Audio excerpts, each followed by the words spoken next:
జై శ్రీరామ్, జై శ్రీరామ్.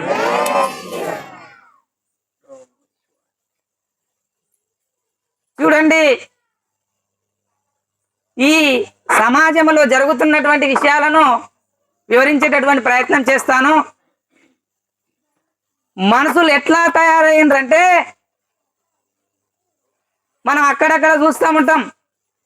గోవలు ఆ పాన్పరాక్ అంటారు కదా, దాన్ని నములుతూ ఉంటారు. ఆ గోవ మీద ఏం రాసి ఉంటుందంటే ఆ గోవ తినడం వల్ల ఈ దవడలన్నీ చెడిపోయి ఇట్లా రక్తం గారినట్లు ఒక బొమ్మ ఉంటుంది. అంటే గోవ తింటే ఈ మొత్తం ఈ దవడలన్నీ అన్ని చెడిపోయి రక్తం ఇట్లా గారుతుంది అని చెప్పేసి దాని మీద ఒక బొమ్మ ఉంటుంది. ఇది తినడం వల్ల ఆరోగ్యానికి హానికరము అని దాని మీద రాసి ఉంటుంది. అంటే దవడ చెడిపోతుందని తెలుసు, అది హానికరమని తెలుసు, అయినా మనం తింటున్నామంటే మనకంటే పశువులు నయం కదా అని నాకు అనిపిస్తూ ఉన్నది. తర్వాత ఇప్పుడు కోటర్లు చూస్తూ ఉన్నాం.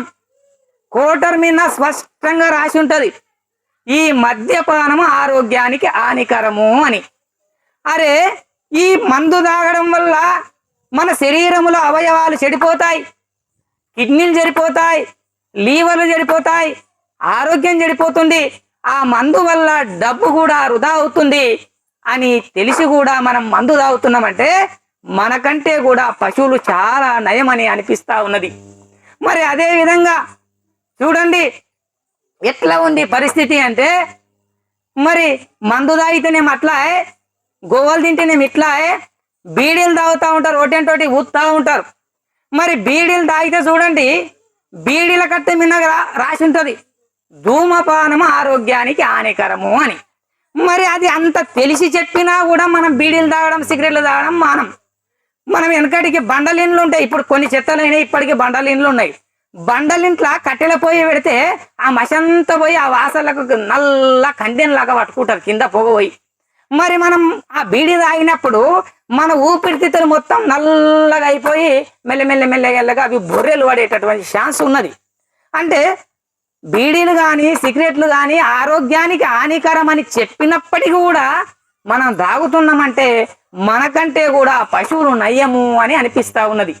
మరి చూడండి, మరి ఇవన్నీ కూడా మరి బీడీలు ఆరోగ్యానికి హానికరం అయిపోయే, కోటరు ఆరోగ్యానికి హానికరం అయిపోయే, గోవలు కూడా ఆరోగ్యానికి హానికరం అయిపోయాయి. మరి ఇవన్నీ ఆరోగ్యానికి హానికరమైనప్పుడు మరి ఈ ప్రభుత్వాలు ఈ కంపెనీలు ఎందుకు పెట్టిస్తున్నట్టు, ఈ కంపెనీలను ఎందుకు ప్రోత్సహిస్తున్నట్టు అంటే చూడండి, దాని వల్ల టెక్స్ల వల్ల ఆదాయం వస్తూ ఉన్నది గవర్నమెంట్కు. మరి ఆదాయం వస్తే ఏదైనా చెత్త పనైనా కూడా సిద్ధపడుతుంది అంటే ఈ ప్రభుత్వాలకు కూడా ఇంకిత జ్ఞానం లేకుండా పోయింది. అది డబ్బు రావడమే ముఖ్యం కానీ ఆరోగ్యాలు పాడైన పోయినా పర్వాలేదన్నటువంటి స్థితిలో ఈ ప్రభుత్వాలు ఉన్నాయి. మరి ఈ ప్రభుత్వాల యొక్క పరిస్థితి ఎట్లా ఉన్నది? అత్తనేమో కొలుచుకోమంటాయి, కోడల్నేమో దొంగులుకోమంటాయి.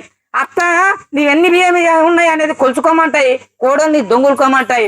అవేమో కంపెనీలకు పర్మిషన్లు ఇస్తాయి, మళ్ళా తర్వాత మీరు తాగొద్దంటాయి. ఇటువంటి దుస్థితిలో ఉన్నాయి. మనమంతా కూడా గమనించి ఏది మంచిది ఏది చెడ్డది అని మనం గమనించుకొని ఏది తాగాలి ఏది తాగకూడదు, ఏది చెయ్యాలి ఏది చేయకూడదు అనే విషయాన్ని మనం గమనించి జాగ్రత్తగా ఉండాలి, అప్రమత్తంగా ఉండాలి, మంచి మార్గంలో ఉండాలి, మంచి ప్రవర్తనతో ఉండాలి. అప్పుడే మనం సమాజాన్ని మంచి పురోగతికి మంచి వైపు తీసుకోపోగలుగుతామని వివరిస్తూ ఈ చిన్ని అవకాశాన్ని కల్పించిన మీ అందరికీ కూడా హృదయపూర్వకంగా నమస్కారాలు తెలియజేస్తూ సెలవు తీసుకుంటున్నాను. జై శ్రీమన్నారాయణ.